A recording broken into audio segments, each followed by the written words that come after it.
It is a truth universally known that everything, and I do mean everything, sweet, savory, good day or bad, everything is better with bacon. But what does that have to do with hippos? Well, stick with me while we sizzle our way through a strip of American history mixed with African wars and a dash of German spies.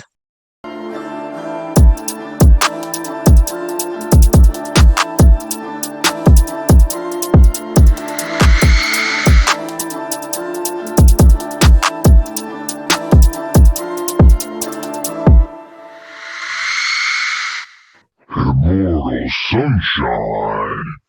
Hello and welcome to the podcast Shedding Candlelight on Cryptids, Hauntings, Mythology, and more. If it is weird, we are talking about it. This is your host, Lee Donna, and I am so glad to be back with you. It has been quite a while, and I have missed you. But as promised, while I have been gone from the podcast, I have been busy finishing not one, but two manuscripts. One of those manuscripts has already made its way to bookstores around the globe, and the second one is coming soon. So I am very excited, and I will tell you more about that at the end of the show. Right now, we have bacon to talk about, and seriously, I love it so much so that I don't even have a preferred level of crispiness. There is no bad bacon, and if you disagree, well, you might be the reason today's story is a true one, ripped straight from the pages of history. In 1910, word hit the street that there was a new bacon in town. Prospectors were going all in, and the most exciting part of this never heard of before bacon was that it did not come from filthy swine.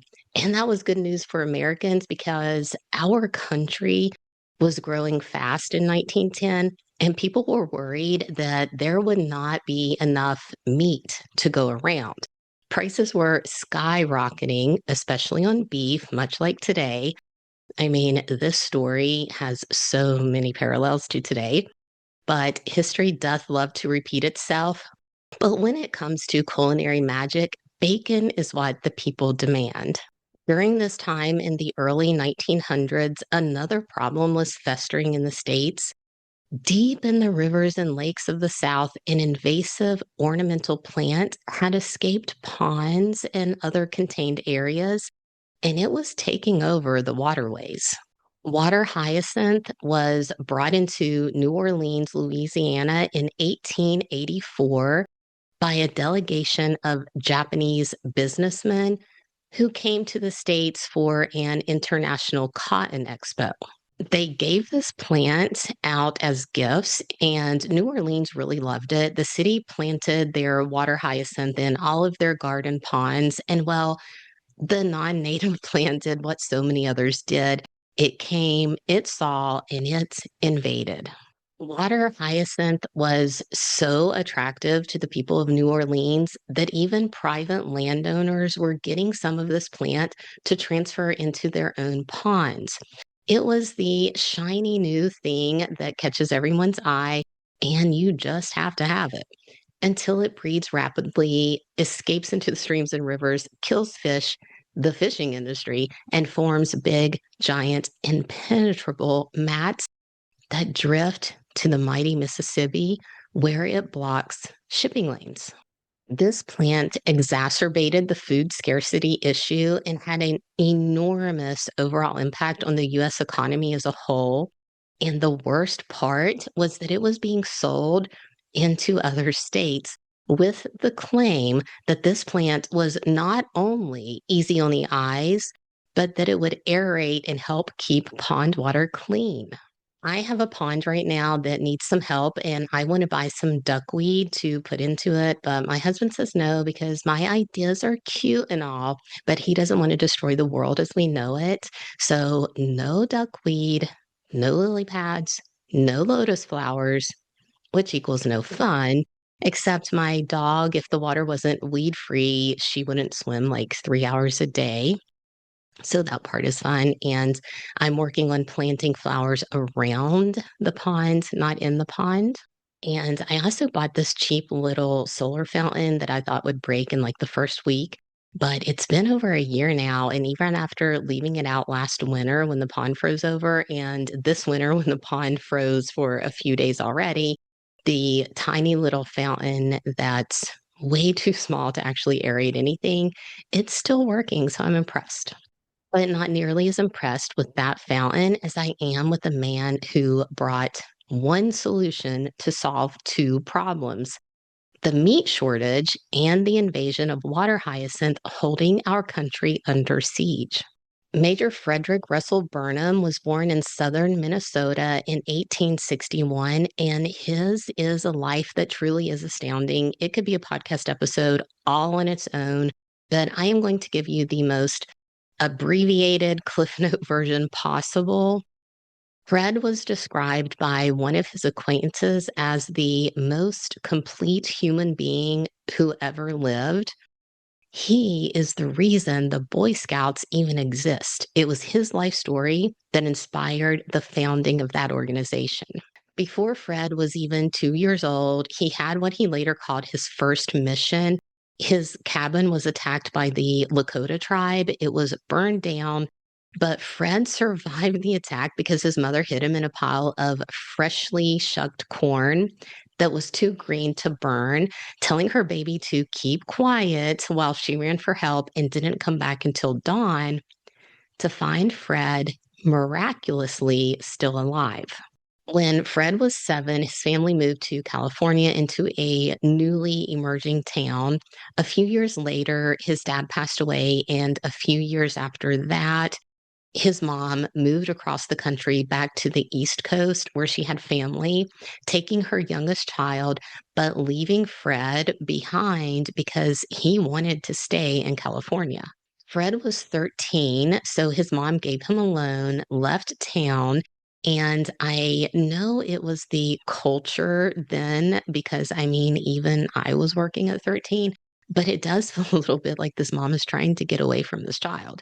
Fred took the money his mother loaned him and bought a horse. He then began to be a mountain messenger for the Western Union, developing his writing skills and doing such a good job of pushing across that harsh terrain day and night that he wore out horse after horse after horse.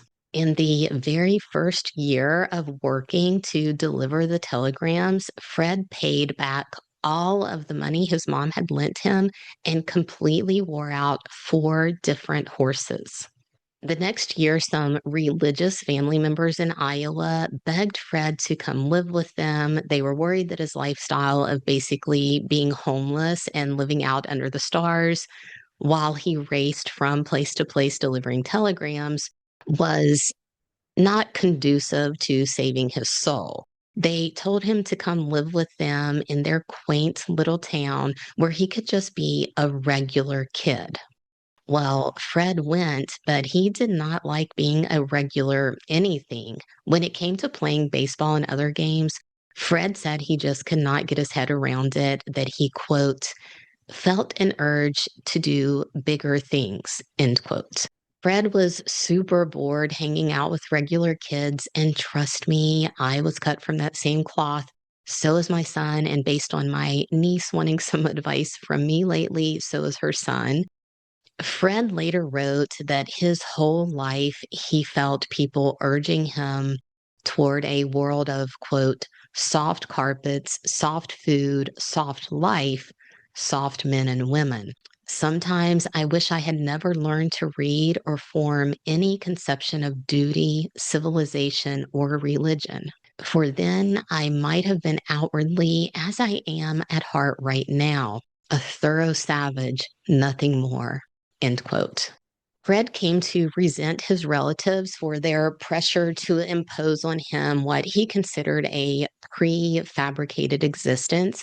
So one night he stole a canoe and paddled down the Mississippi River to never again return to Iowa and his bothersome, boring relatives. Eventually, Fred ends up in Texas, and it's here that he hooks up with some old timers who were scouts. and basically hardened men who fought during many of the battles of the American frontier days. At this point, these guys were kind of a dying breed, but Fred connects with them, and one of them in particular takes Fred under his wing and teaches him all of the old ways of scouting. He taught Fred things like finding and spying on your enemies, evading capture, striking hard and fast without being seen. Fred learns how to sit still and silent, how to make, hide, and improvise booby traps, how to identify animal tracks, how to forage, how to build up an internal compass so he can navigate using his senses even in the pitch of night. Fred learned how to outsmart an enemy who might be trying to ambush you the way he was trying to ambush them.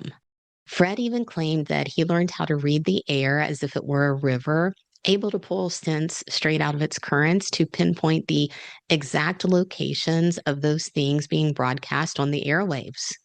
At one point, Fred stayed out in the desert for 6 months with this one old timer who told Fred it was the only way to turn a boy's grit and courage into actual skills.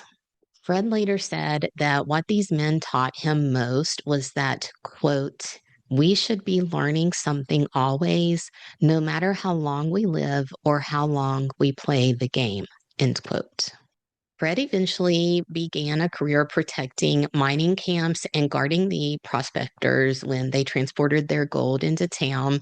He later caught the fever himself and started chasing rumors of lost mines. He struck gold at the age of 22. It wasn't much, but it was enough to send back to that Iowa town he stole a canoe to escape. Because you see, Fred met a girl while he was there. She wasn't as boring as the rest of them. And now that Fred had a little money in his pocket, he bought an orange grove in California with a little house on the land for them to live in. And he sent some cash to the girl's family with a note asking her to marry him. The family said, thanks for the cash. Here's our daughter.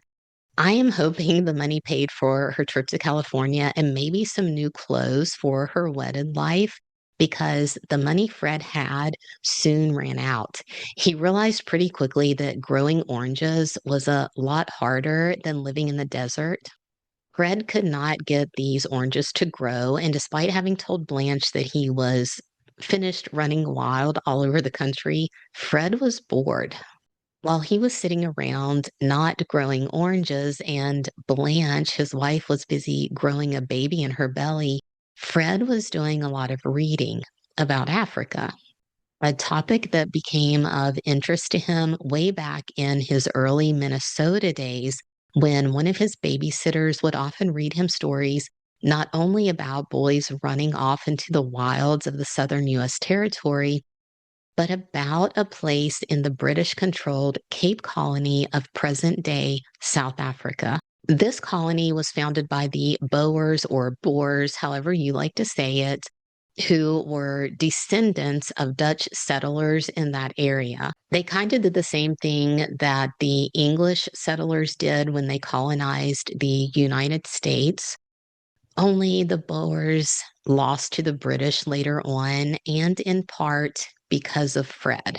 He convinces his wife to move to Africa, telling her that the Cape Colony's prime minister, Cecil Rhodes, is a super brain who saw the African continent as, quote, a vast unkempt field calling to him to be cleared, end quote. I'm kind of a tree hugger, so I don't like that. But about himself, Fred said, quote, it is the constructive side of frontier life that most appeals to me, the building up of a country. When the place is finally settled, I don't seem to enjoy it very long, end quote. Well, with his convincing arguments, Blanche said, okay, let's go. I would love nothing more than to move into a war zone with my child so that you and the super brain can plant the seed of civilization that you keep talking about, yet hate. Fred and Blanche left for the Cape Colony, where Fred would be a scout for the British on January the 1st of 1893. with their first little boy in tow. Fighting started immediately upon their arrival, and Fred started earning all of his wondrous accolades. During his time of being a scout for the British, Fred earned the nickname King of Scouts. His commanding officers described him as being half jackrabbit and half wolf. They said he was a man totally without fear. The journalist Richard Harding Davis described Fred as someone who has trained himself to endure the most appalling fatigues: hunger, thirst, and wounds. Someone who has subdued the brain to infinite patience, has learned to force every nerve in his body to absolute obedience, to still even the beating of his heart. Another writer said Fred was a man whose senses and abilities approached that of a wild predator. It was claimed that Fred could go for 2.5 days without sleep, fix a pistol's broken mainspring with a bit of buffalo bone, and that he could smell water from afar. He very seldom drank alcohol for fear that it would dull his senses, and he never smoked. The King of Scouts was said to be a perfect specimen of self control, and one admirer even described Fred as emphatically a man's man, able, active, and alert. Fred was a force of nature, and later a woman sitting under a sycamore tree in California, listening to Fred talk about this time he spent fighting in wars in Africa, said Fred had eyes of, quote, startling keenness and brilliancy, eyes that see everything without seeming to see, end quote. Others would often comment on the disarming quality of Fred's eyes, saying that while they bored into your own, they also somehow managed to absorb every inch of what was happening in the periphery. Unless you think a real man's man has to be some hulking giant, Fred was only about 5 feet 4 inches tall. That's how tall I am. So, really, Fred's life story that was described by one writer as an endless chain of impossible achievements is achievable no matter your size. So, chin up, lads. You too can be a Boy Scout. While Fred and his wife were in Africa, there was peace for a short time, and a year into their trip, Blanche gave birth to their second child, a little girl. When this little girl was 2 years old, fighting broke out again, and Fred had to leave. While he was gone, the town where his wife was living was under siege, and a great famine ensued.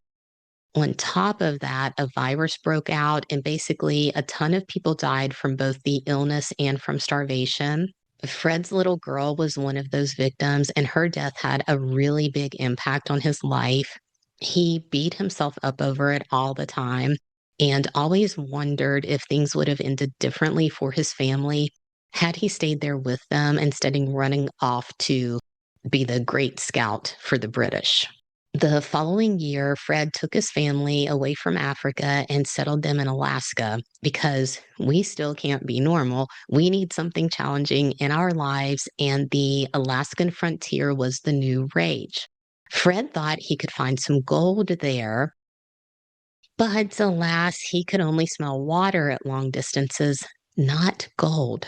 Still, Fred tried, and on January the 4th of 1900, while Fred was mining quartz, not gold, his prayers for adventures that he was actually good at were answered. A telegram arrived from the new British commander in the Cape Colony. It said, Lord Roberts appoints you on his personal staff. All expenses paid. If you accept, start shortest way, Cape Town, and report yourself to him. 2.5 hours later, Fred was on the same boat that had delivered him the telegram and was heading back to Africa to be a scout, spy, and a saboteur for the British during the Second Boer War. Fred was captured later that spring and learned that the Boers had been given some sort of flashcards or something, calling Fred a ruthless, godless, illiterate rogue from the American West, and that he was enemy number one. They were to kill Fred on sight. So Fred did the obvious. He gave them a fake name and talked theology with his captors, recited a little poetry, and proved that he could not possibly be that illiterate American rogue, no matter how much he might look like the face on that card over there. Fred escaped that captivity by sneaking off in the night and hiding in a field by day, but he did consider the Boers to be very menacing adversaries. In particular, the man who was, for all intents and purposes, exactly the same as Fred. This man was for the Boers what Fred was for the British, a spy and a saboteur. This Boer spy was known as the Black Panther of Veld. Fred said this man was, quote, one of the craftiest men I ever met, a man of extraordinary power, the human epitome of sin and deception, end quote. Another writer described the Black Panther of the Veld as a walking, living, breathing, searing, killing, destroying torch of hate. A very colorful description for a man who had one main objective during the war. His job was to kill Fred. And Fred, in turn, was given orders to make killing the Black Panther his top priority. But neither of these cunning men got the job done because Fred ended up being severely injured and was sent to England to heal. While in England, he was invited to dine with Queen Victoria, and King Edward VII gave Fred the Distinguished Service Order, which is or was a high honor for heroism during wartime. Fred said the whole thing was almost humiliating and that he felt of no more importance than a grain of sand on the shore of the mighty sea. So Fred was humble and he was lucky because his wife and their now third child came to live with him in England.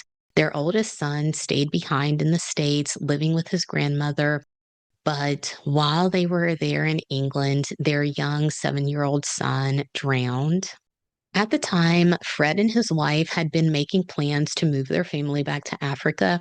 But now that this child died, and after having already lost their 2-year-old daughter, they were just too heartbroken to do anything other than move back to California, where they could be near their eldest son, who was 19 years old by this time. This is where we start to work our way toward the bacon. Trust me, this backstory is necessary, and you will find out why here in a minute. In February of 1906, Fred, deeply heartbroken and honestly miserable living in society once again, even though he had managed to move his family to a fairly isolated location, he wrote to a friend that nature has kindly softened the acute sorrow of my wife. So, all in all, this year of 1906 cannot be such a dreary and painful one as 1905. To entertain himself, Fred was reading a lot and he started putting pen to paper himself. He wrote some newspaper articles and eventually wrote one larger piece that he shopped out to some publishers, hoping one of the major magazines in the East might pick up his story because Fred had a brilliant idea, one that provided a solution for not one, but two of his country's problems. Fred organized some wealthy friends once he acquired, now that he's transformed into the most perfect man alive. And with these men, he raised $50,000, which is approximately equivalent to $1.8 million today. The money Fred raised was for the first importation of African animals into the United States. Fred went to Washington, D.C., asking for the legal permission and government backed support to import over 30 varieties of antelope, giraffe, and a whole bunch of other African animals that could be used as food sources. At the time, President Theodore Roosevelt was in office, and he had the head of his forestry services out claiming a bunch of land to turn those large tracts of acreage into federally protected parks. It was a massive conservation effort, and Fred thought that importing these animals and turning them loose in these newly formed parks would allow the herds to flourish. And then, when they reached sustainable sizes, these animals could be hunted to provide food for Americans. Fred further argued that importing these animals would turn otherwise unproductive landscapes into useful acreage. I guess the American herds weren't useful enough for him, which protecting our herds was part of why President Roosevelt was embarking on the federal land protection programs. But anyway, Fred met with the president, and Roosevelt gave him his total and complete support. I am not sure when we will learn to just let nature be nature, but if I'm not going to do my other rants, then I'm certainly not going to get into this one. The head of the Forestry Service wrote to Fred telling him that he had talked with a good many men about the plan and no one has developed any weak points yet. Still, politicians were involved, and one of Roosevelt's adversaries in Congress made a big stink about it, and Fred's plan fell apart. Fred persisted in writing and talking about his plan, and in January of 1910, New York Independent Magazine published Fred's article titled Transplanting African Animals. Fred wrote that there is in Africa a wonderfully varied range of interesting animals. Most of the desirable ones could easily be introduced into our own Southwest.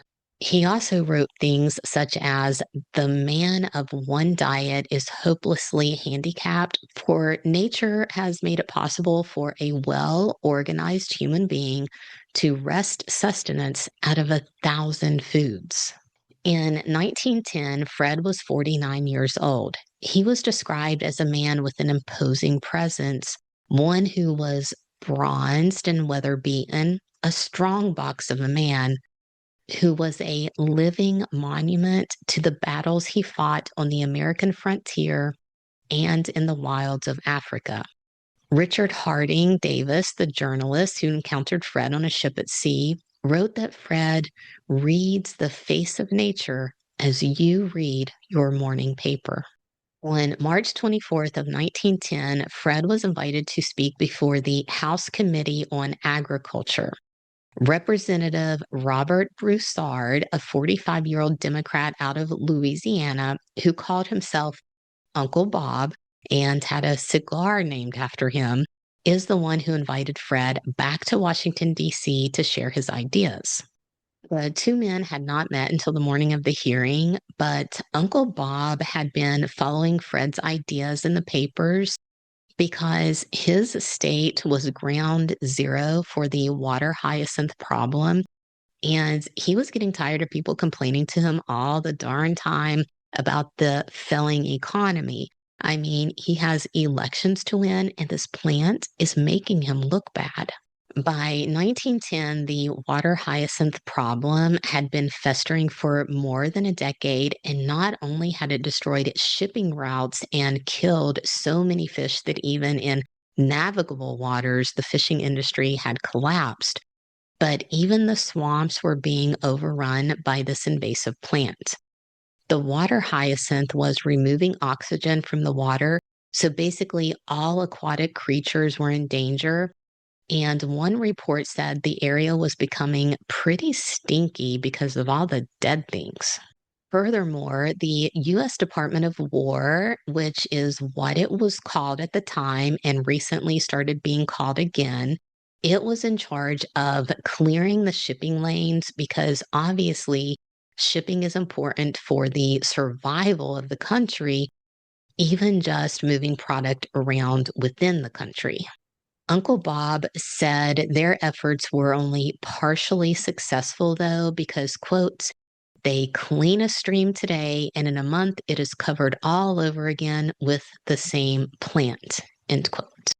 So Uncle Bob wondered if some kind of animal could be brought in to eat the stuff into submission.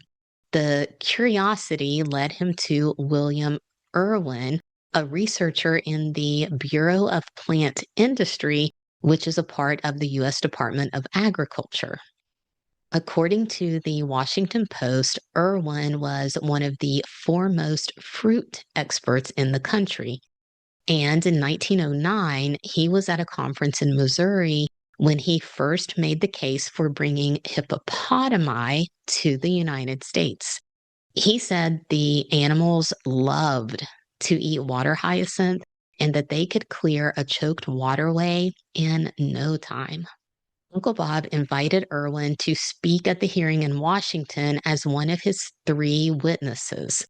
And Irwin, who spoke just before Fred, told the members of the committee that the hippos would turn the plague that they now have in the South into good, wholesome flesh for our people. So, like Fred, Irwin wanted to turn the imported animals into food, and both men said any resistance to the idea of eating hippos came down to people being small minded. Irwin even said that the only reason Americans didn't already eat hippopotami was because their neighbors didn't, or because nobody ever told them it was a proper thing to do. I would personally like to argue that Americans didn't eat hippos because hippos don't live in the United States. Irwin didn't care about that little fact. He was too busy comparing himself to Christopher Columbus. He actually put in writing in one of his research papers that he was laughed at for his ideas the way Columbus was laughed at when he sailed toward what people believed was the edge of the world. And look at how that turned out for Columbus. He was right and everyone else was wrong. Now, the point of this March of 1910 congressional hearing was to discuss H.R. 23261, a bill introduced into the U.S. House of Representatives by Louisiana Representative Uncle Bob. This bill would appropriate $250,000, which is more than about $8.5 million in today's money, for the cause of importing African animals into the United States, specifically the hippopotamus. And this is why this bill was often called the Hippo Bill. The overall plan was to bring in the hippos and set them out to free range on farms that would be set up in the swamplands and bayous along the Gulf Coast. Gulf Coast. I've said that like 3 times and I keep calling it the Gulf Coast instead of Gulf Coast, but you guys know what I'm talking about. The hippos eat the weeds, getting the Louisiana, Japan problem under control, and then we, the people, eat the hippos, which was a much better option than eating dogs, the way some people were beginning to suggest. So, bing, bang, boom, bring in the hippos and solve two problems with one animal. And what better person to champion your cause than the most perfect specimen of true manliness to ever walk this earth? Uncle Bob, he was no fool. He had been deep in the trenches of the slimy political world for a long time. So when choosing his three expert witnesses, he knew that good old Fred was so into the idea of turning America's heartland into Africa that Fred would support any bill that even got a toe in the door of making his dream a reality. And since Fred was basically the darling of America and England, he was a great choice to be on the three-man panel. Fred spoke after Irwin and basically agreed with everything the researcher had said. But instead of using spreadsheets or any of the boring facts, Fred relayed the message using anecdotes from his own life. Spinning the yarn because that's what he did best, and people ate it up. He was basically a motivational speaker at this point, And he asked the gathered representatives to consider how bizarre it was that we only ate cows, pigs, sheep, and poultry. And he also told them all of those animals had been imported. I'd like to make note that those are not the only animals we eat. Those were the only animals being farmed in mass at the time and pretty much still today. But through conservation efforts, we have seasons to hunt tons of types of wild game. It's just that the government funds farms to inhumanely raise those poor animals, and then they propagandize the people into thinking eating wild game is bad because all they can get you for if you source your own food is the cost of hunting permits. It's the same scam that plays out against foraging. Don't eat that plant over there because there's little to no chance that it will kill you. Spend all of your money at the grocery store eating foods that come in colorful boxes because aren't they so pretty? And then here, take all the drugs. Yeah, all of them. Go ahead. Even that little blue one right there. Thanks. Isn't that better? You don't want to cook. It's hard and kitchens are hot. Then you have to clean them. Nobody wants to do that. And you don't even have a recipe for it anyway. Everyone knows that if you don't have a 32-step recipe, there's no way on earth that you could ever French a fry. Too many rants and too little time. Okay, so Representative Bob told the other House members that his three experts had devoted more time than almost anyone else to this hippo matter. The researcher, the Boy Scout, and a man Uncle Bob introduced as a great hunter. This man was in the United States touring around lecturing on the wild animals of the African continent where he was from. This man ended up outshining even Fred on this day. Everyone fell in love with the great hunter who started his testimony by saying, I am as much one of the African animals as the hippopotamus. Sitting before the 61st Congress of the United States was none other than the Black Panther of Veld. Major Frederick Russell Burnham's arch enemy was sitting shoulder to shoulder with him in front of Congress, and the man's name was also Frederick. Captain Frederick Duquesne, henceforth called Fritz because that's what everyone else refers to him as. He was born in the Cape Colony on December 21st of 1877. Maybe. Some of Duquesne's friends claimed that Fritz didn't really know how old he was or when he was born, and apparently there's no solid confirmation or accuracy on his date of birth. Someone I know who was born in the 1950s, their birth certificate says on or about the listed date of birth because they were born at home. And I guess his mom wasn't keeping track of like what day she had her kid because he was like number 8 or something. So it isn't hard to believe Fritz really didn't know. But later, the FBI would say that Fritz was an excellent talker with a captivating personality. However, he was a pathological liar and a pervert. Most people who have studied the Black Panther's life come to the conclusion that they have no idea what claims about him were true. He really is the embodiment of the elusive panther. Even newspaper accounts can't be trusted because depending on which one you read, Fritz's hair was black or brown, and his eyes were either brown, hazel, or blue. Journalists claimed their inaccuracies were Fritz's fault because he kept reinventing himself over and over. Their changing details had nothing to do with them wanting to write a compelling and spicy story. They mainly agree that Fritz was a man for the ladies, that he was alluring and vigorous, clean shaven, young, and full of a confidence that could only be ripped from the pages of the most roguish book. And ladies, he had an accent. But pick yourselves up off the floor because it is believed that the sexy panther's British accent was fake. For the sake of time, I am now going to give you an overly shortened background for this womanizing scoundrel, but boy, is there so much more. If you are interested in the lives of spies, you should totally look him up. Fritz was a Boer and he grew up on a farm in modern day South Africa. It was there that he learned hippos were fairly easy to hunt and that they produced a lot of meat for the townspeople.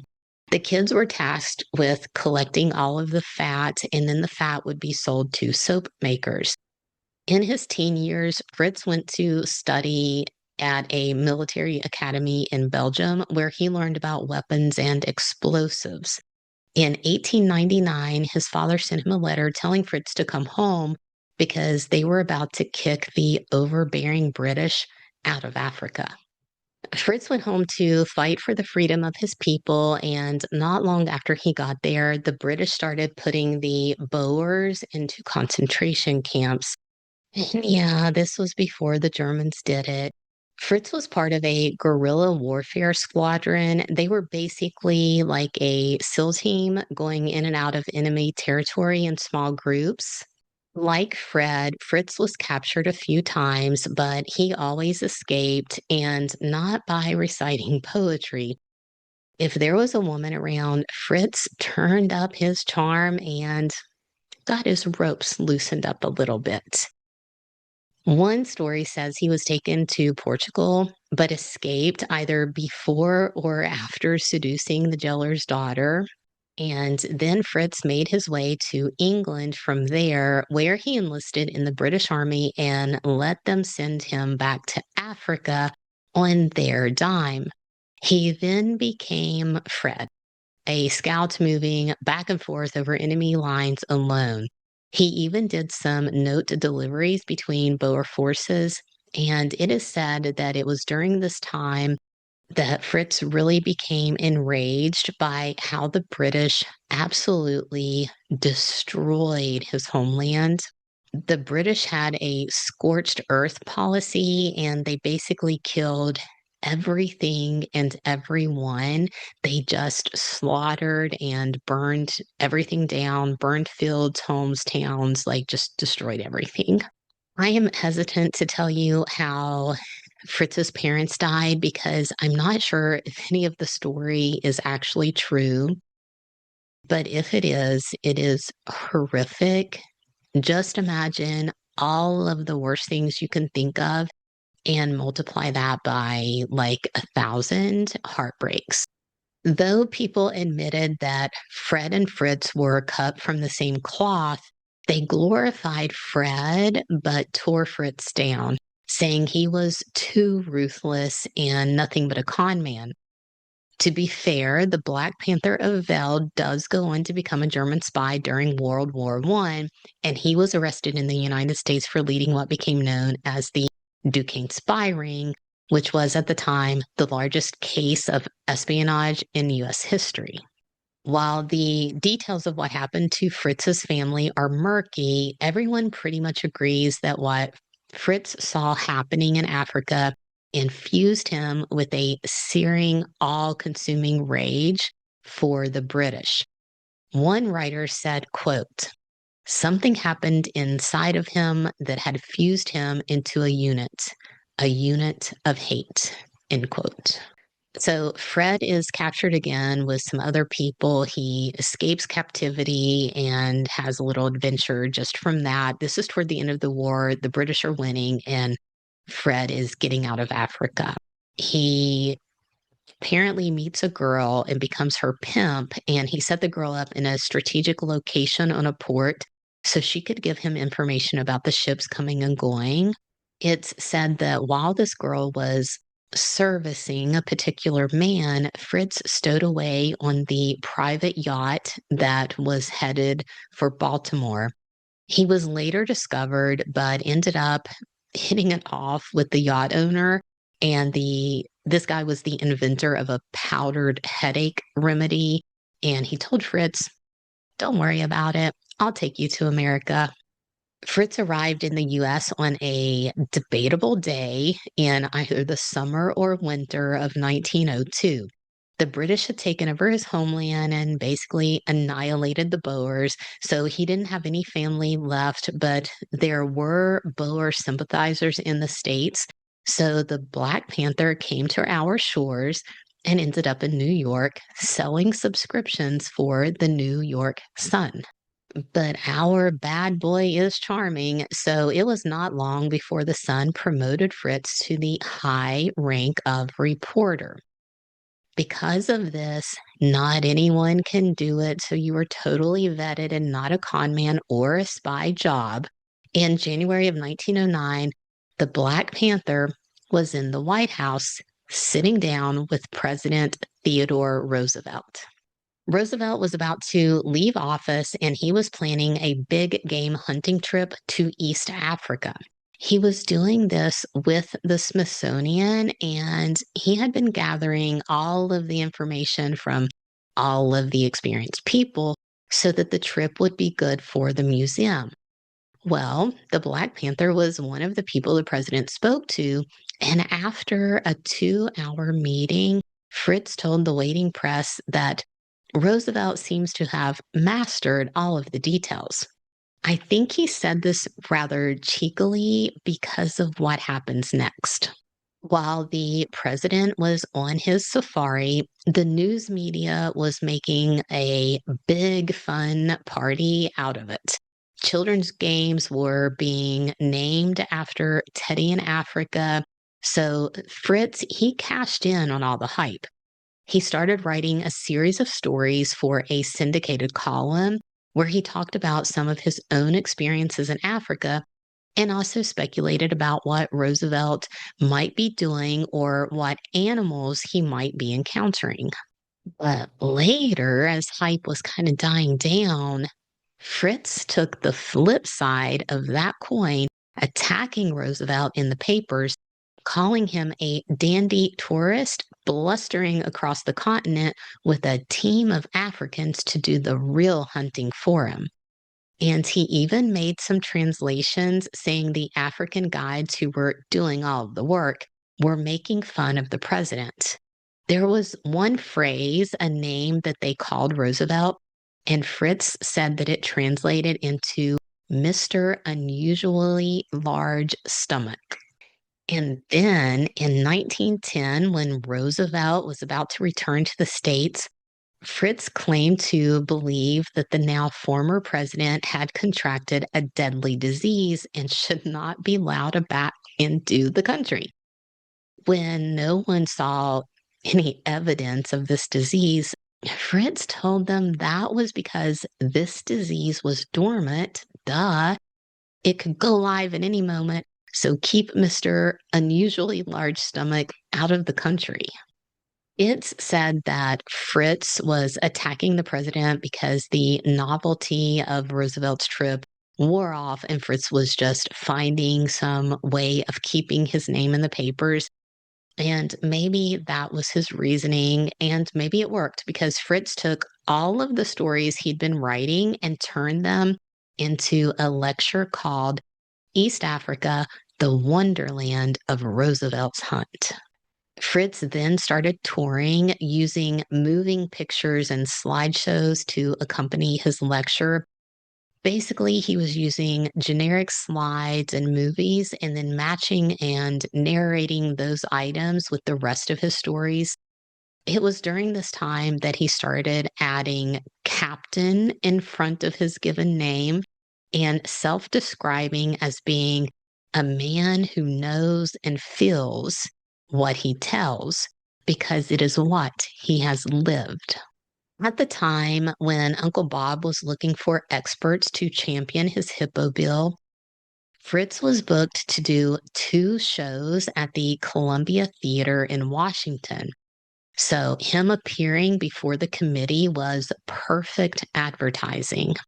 It said that Fritz handled the questions asked of him as if he truly were an expert.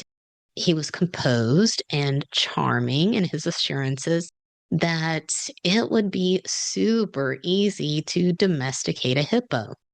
He said you could feed the young from a bottle just like a baby, and that you could walk a hippo around on a leash like a dog. He then said, quote, "It is absolutely not dangerous," end quote. So that was a bold lie told to the faces of Congress, and honestly, it serves them right. Fritz also claimed that the hippo was splendid food, excellent food. And he then said that his people had fought so valiantly against the British because they were outnumbered, but his folks were strong because, quote, "there was nothing mentally or physically defective about them, and they lived on hippopotamus," end quote. Fritz went on to Fred's great delight to recommend that we also import other animals, chief among them the elephant. In closing, Fritz offered to perform his lecture right then and there in the halls of Congress. They declined, but one of the congressmen invited Fritz over to Bethesda so Fritz could give his expert opinion on some zebras being held in captivity. Now, these congressmen had stars in their eyes over Fritzy boy, but it's unclear if either Fritz or Fred knew the other would be present at the hearing. Furthermore, it's unclear whether or not the two men had ever even met before this day in March of 1910. They were sworn enemies, each commissioned to kill the other, but most of what we know about their relationship comes from Fred, and therefore it is all written from Fred's perspective. Fred prided himself on keeping detailed notes about his life, and I'm sure he never shined anything up because he created Scout's honor. Fred claimed to be impressed with his rival, saying that Duquesne was clever, educated, and resourceful, and that Fritz was one of the most remarkable men he had ever met. Fred then went on to say other things that made me write another rant, but don't worry, I deleted it. After the hearing, the newspapers were in full swing. People were very excited about this hippo stake situation. Uncle Bob said that he did not think this important idea can be laughed down. And Irwin, the Christopher Columbus guy from the Department of Ag, estimated that the free ranging hippos, if brought to bayous in Florida, Mississippi, and Louisiana, would easily yield 1 million tons of meat a year. One headline read, "Hippopotami for Dixie." The New York Times called the idea practical and timely. An editorial in the Washington Post said, "Proposals which at first may look odd and chimerical to the mass of our readers will be seen to be matter-of-fact propositions when they become familiar." Another reporter helpfully noted that the toughness is only skin deep. Lippincott's monthly magazine wrote that, quote, "This animal, homely as a steamroller, is the embodiment of salvation. Peace, plenty, and contentment lie before us, and a new life with new experiences, new opportunities, new vigor, new romance, folded in that golden future when the meadows and the bayous of our southern lands shall swarm with herds of hippopotami," end quote. Uncle Bob said it was unlikely that his appropriations bill would pass before the end of the congressional session. But he did think that he could reintroduce a new version the following year and that it would be a slam dunk. So, with momentum building, he invited Fred and Fritz down to his Louisiana home, where the three men began to build an organization to leverage their position. It was basically a lobbying farm, which I'm pretty sure the representative wasn't allowed to be involved in. But since when have laws ever stopped any politician? The organization was called the New Food Supply Society, and this spring of 1910, all three men were pretty giddy over their new endeavor. They looped in a writer and inventor from New York City named Elliot Lord, because 2 days after the hearing, Elliot went to Fred and said that he had already been lobbying and that he had gotten some of the most powerful members of the House of Representatives on board. Elliot also detailed what his job would be in the new Food Supply Society. And from this point, there's basically Elliot begging the other three men to reach out to everyone they know to get them to sign onto the board of this organization and to do so with a check in hand. Fred and Uncle Bob said, no. Fred, because he has integrity and he didn't want to ask people for money when the organization was only an idea, not a real thing. Uncle Bob said no because he was busy doing other stuff. Still, Elliot persisted and even made up some letterhead with the organization's name on it, and he enlisted himself as secretary on this letterhead. He then sent a message on this letterhead to Uncle Bob, who was also on the letterhead listed as the chairman, telling Bob that Elliot's salary as secretary could be discussed once their organization had secured funding. Basically, everyone figured out right from the start that Elliot was a grifter. He was going so far as to write letters as if bigwigs from different companies or countries were pledging to donate their money to the Hippo cause. Everyone figured out his game and then just basically, in large part, ignored him. Meanwhile, Uncle Bob had sent Fritz to inspect the land where they were proposing to set the hippos free. The Black Panther, who was to view the area and decide if it was indeed a habitat hippos could thrive in, later reported that it was pretty much the pit of hell in those areas, but that, yes, the hippos would love it. Fritz was also still writing, and he was actually sending his work to Elliot in New York, and Elliot was the one farming the articles out to newspapers. Fritz was hoping to make a career out of being some sort of a hippo inspector, and he was obviously a talented writer and a really charismatic guy. So doors of opportunity were out there for him. But Fritz was getting irritated. He felt like he was out there doing the work that had been talked about in their meeting to advance this new business venture that all of these guys were stakeholders in. But Bob was off doing other things and not putting a lick of time into this project anymore. And Fred was just sitting around saying until everyone else got things in order, he didn't want to get involved. Basically, Fred was like, you build it and then I'll come and lend you my star power. Only Fritz didn't need their star power. And frankly, he wasn't anybody's workhorse. I'm sure that he had no intention of letting Fred, a former British enemy, boss him around. Additionally, articles started popping up all over the place with other people claiming that this hippo scheme was their idea. They were taking all of Fritz's stories and twisting them to make them their own. And the stupid newspaper reporters who had literally been writing all of these glowing and fanciful things about Fritz and the congressional hearing were now giving voice to these grifters and presenting them as if, yeah, it was this guy who came up with it. Fritz was ticked.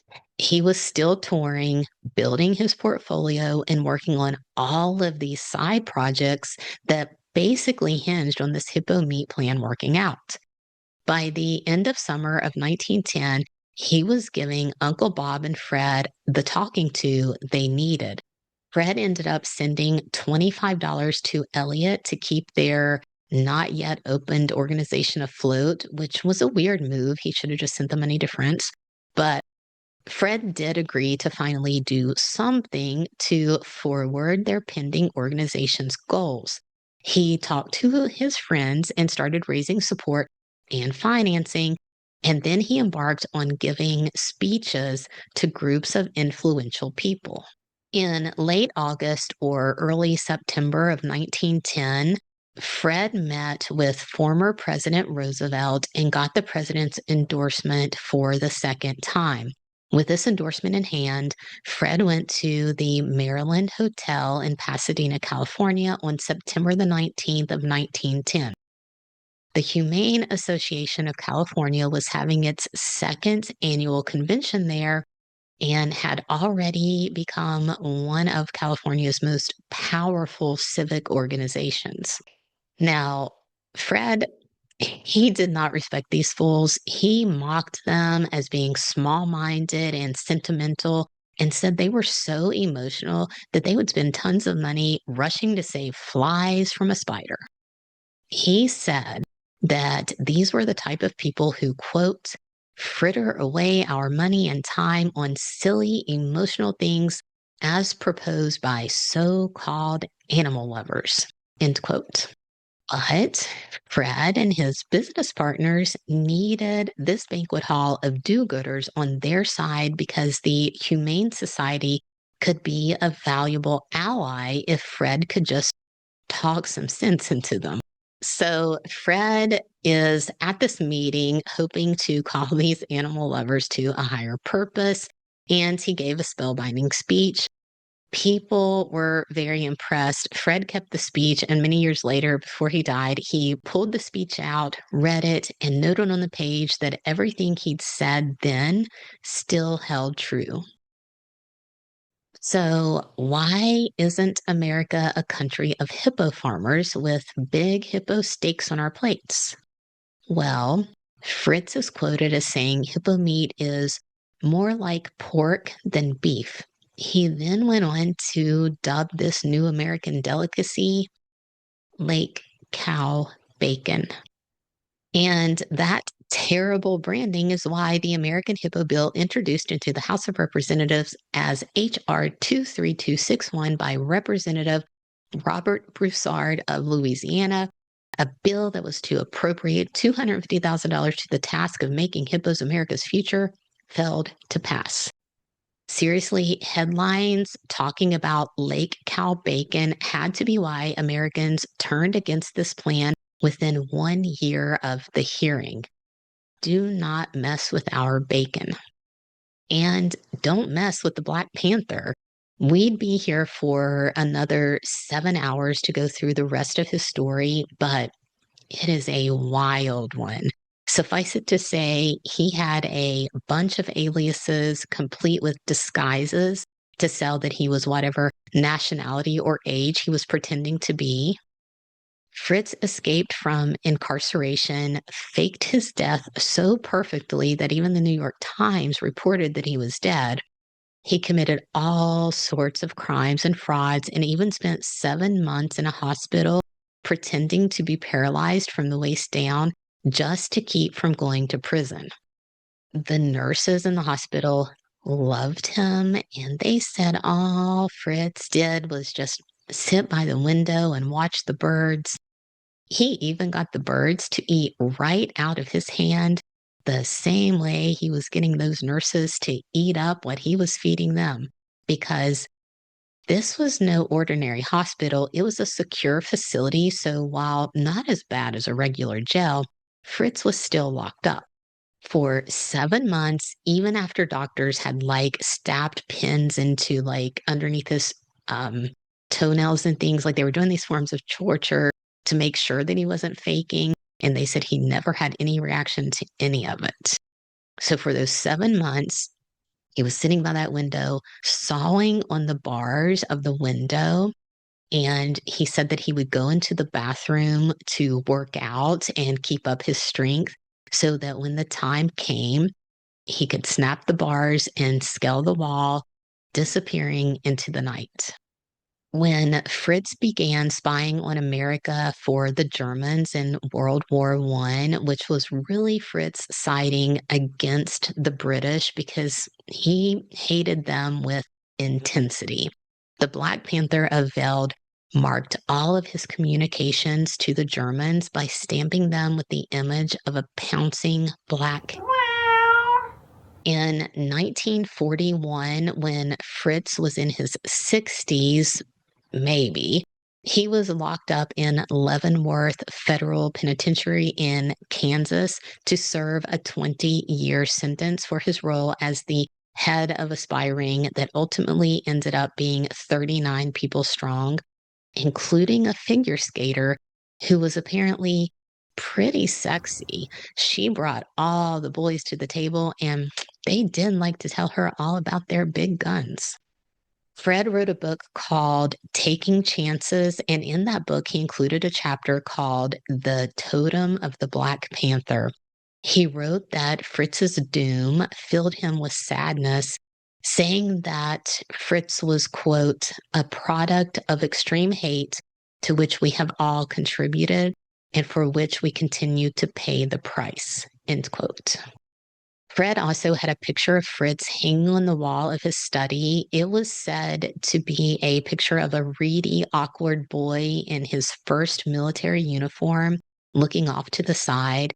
I'm not sure if this was Fritz in the British uniform that he got from being a spy among their army, or if it was the uniform he might have been given when his dad first told him to come home, because Fritz didn't go home. He went straight to a military outpost and joined the fighting right away. It was believed that from the time Fritz left his home as a teen to go to the military school, that it was 11 years before he actually got to once again step foot on the soil where his family had been viciously slaughtered.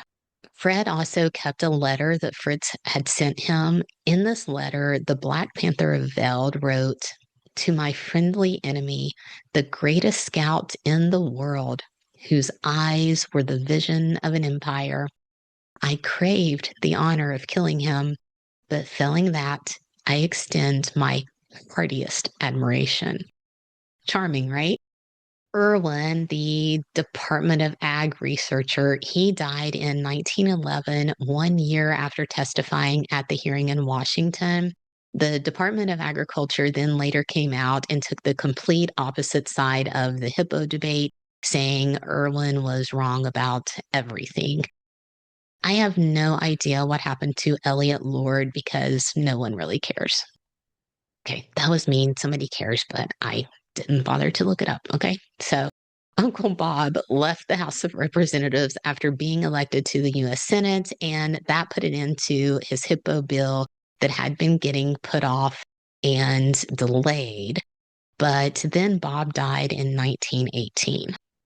The South still has a water hyacinth problem, and Louisiana is paying over $200 million a year for pesticides to combat this and other weed issues.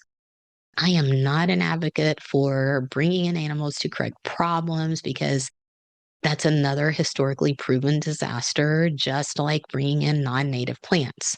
But hippos are certainly better than poison. Fred was called away in 1911 to fight in a war that broke out in Mexico. He had business partners down there, and he had to go be a Brave Scout to protect their interest. He never gave up on the idea of importing animals to the U.S., but there was just never any steam for it after 1910. In 1917, at the age of 55, Fred thought that he was finally going to get a chance to fight for his own country for once. But alas, he joined an army unit under former President Roosevelt that never deployed. And he was pretty sad about that until he struck oil and became filthy rich. Fred and his eldest son, Roderick, found oil on a piece of land between Los Angeles and Long Beach. Fred used the money to buy 3 houses, all adjacent to one another, in a brand new neighborhood that was being built on the fringes of Los Angeles. Roderick, his oldest son, got one house. Another daughter they'd ended up having got the second house, and Fred and Blanche moved into the house on the third lot. all of his family finally together in one place.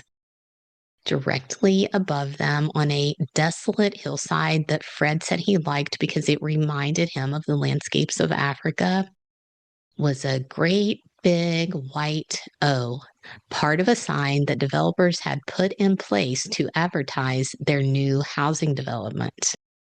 Hollywood. At this time, the Boy Scouts of America was a thing, and Fred was a part of it, being their role model and all. Fred is the reason the Boy Scouts wear neckerchiefs because he always wore one. But ironically, the Boy Scouts of America was founded by an Englishman who was one of Fred's commanding officers in Africa. Apparently, this Lord Robert was so impressed with Fred that he set up the program saying modeling Fred was the way to make men out of boys. Fred wrote two memoirs. One was called Boastful and apparently was anything but boastful. The other was titled Non Boastful, and the leading sentence of this memoir said, "If mine seems a rather boastful recital, I shall apologize." And that is it, folks. A story that has little to do with bacon, but boy, does it sizzle. And it's kind of a sad thing that hippos don't taste like chicken because if they did, I bet we would have hippos destroying our swampland right now. It's just that Fritz went the pork route and called them bacon. And without even realizing what he was doing, poor Fritz killed all of his dreams of being an honest businessman with one wrong misstep in branding. He's a bit like my writing. I could stay on brand and choose just one genre, which would be faster, and I would arrive at my monetary destination faster. But where's the fun in that? And while most of my readers just want thrillers because, well, they are almost as good as bacon, I have now skipped into my third genre and just finished my fantasy trilogy. And my readers are so awesome. You guys are coming with me on this journey. And I tried to write it in the style of an urban fantasy, but the characters really thought they were living an epic. So I've had a lot of bacon during the writing of this series. But if fantasy is your thing or you want to give it a go, my trilogy has vampires and shifters and elves, all of the things. Eyes of Midgard books 1 and 2 are out now, and book 3 is slotted to release on March the 1st of 2026. Paperbacks might be a little later than that. Outside of the US, you can still buy your ebooks directly from me. I know the price adjustments are working for half a dozen countries, including Canada and Australia, because you guys buy on the regular. But if you go to leedawnabooks.com and when you add your books to your cart, the price it converts to in your country's currency is some crazy number that you could buy 13 mansions and 200 brand new vehicles with, then just send me a message. And you can even text my business number because I prefer emails or a text. And I will see if I can go in and get the conversion to adjust to something normal for you. And because it's been so long since I've been with you guys, I have to make all of these crazy announcements. Thank you if you're still listening at this point. But I did shut down the Patreon because clearly I can't manage to do one episode a month. So Patreon was getting out of hand. If you want to continue to support me, just buy a book. I don't think I'm ever going to re up the Patreon. And I think that's it. We have reached the end of this episode and the end of 2025. I am recording actually after midnight on December 31st. So I guess now it's technically January 1st. Let me know what you think about this hippo meat situation. What would you have called it? Because there are still people out there today advocating for hippos being our future. With right branding, we could be getting trampled within a decade. And recently, I picked up a book that I believe was part of some academic course, and it breaks down myth, legends, deities, spirits, and religious beliefs from all over the African continent. Super excited to go through that one. I also have books sitting on my desk about alien encounters and near-death experiences. So it's hard to tell where our next episode will lead us or when I'm even going to be back. Happy New Year, everyone. 2026 is going to be great. I am sending my love and well wishes to all of you. Until we meet again, take care.